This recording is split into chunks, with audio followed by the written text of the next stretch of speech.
Pembunuhan di luar hukum atau extrajudicial killing adalah tindakan pembunuhan otoritas pemerintah tanpa sanksi dari proses peradilan atau proses hukum.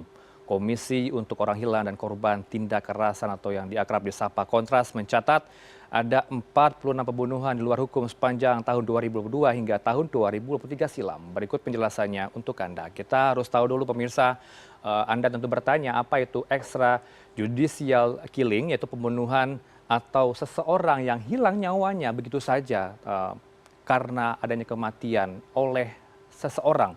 Siapa seseorang itu? Adalah aparat negara yang semena-mena untuk melakukan hal ini. Dan dalam definisinya, kalau kita lihat ya, pembunuhan di luar hukum atau putusan pengadilan yang disengaja serta dilakukan atas perintah atau dengan keterlibatan pejabat negara. Artinya ini terus terang ya, kita bisa katakan ini adalah melanggar undang-undang.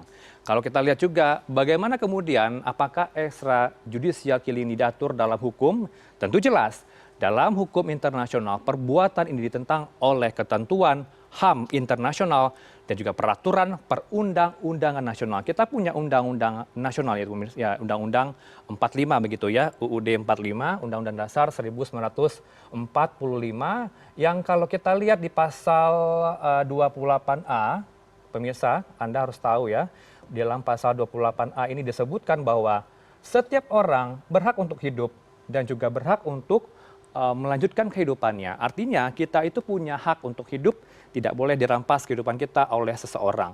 Dan juga perbuatan ini termasuk dalam perampasan hak hidup yang merupakan hak asasi manusia yang paling utama dari seorang manusia. Artinya jelas judicial atau extrajudicial killing ini adalah melanggar undang-undang.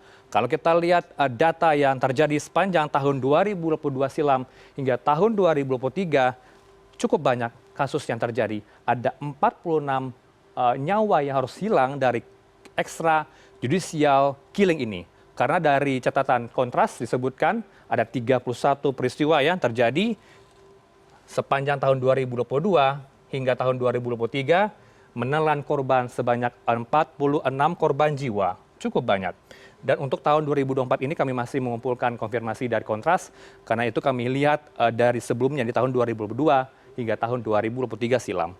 Dan kalau kita rinci ya, 46 ini apa saja kasus-kasus yang terjadi. 4 dibunuh akibat dianggap menimbulkan kericuhan, 2 dianggap sebagai kelompok separatis, 3 dituduh melakukan tindakan kriminal, kemudian 1 akibat keteledoran aparat, dan ini paling banyak, 23 akibat penindakan pelaku kriminal. Lantas bisa kita ambil juga contohnya ya, kalau dari Komnas HAM menyebutkan bahwa per tanggal 1 September 2022 lalu ya, saya kutip ya, Komnas HAM menyebutkan salah satu contohnya adalah kematian dari Brigadir Yosua atau Nofriansyah Yosua Huta Barat.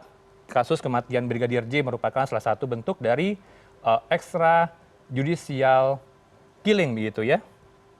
Dan juga kalau kita kutip statement dari Komnas HAM juga bahwa tidak hanya kematian dari Brigadir Yosua, tapi juga termasuk dari peristiwa KM 50. Itu tadi ya, saya jelaskan ke Anda apa itu extrajudicial killing. Kita harapkan tidak ada lagi kasus yang serupa. Dan untuk yang di Padang, masih kita konfirmasi ya dari polisi yang membantah bahwa hal itu yang terjadi pada AF atau Afif ya, bahwa tidak sama sekali ada polisi yang mengenainya dari korban. Kita tunggu kelanjutan dari pihak-pihak yang berwajib.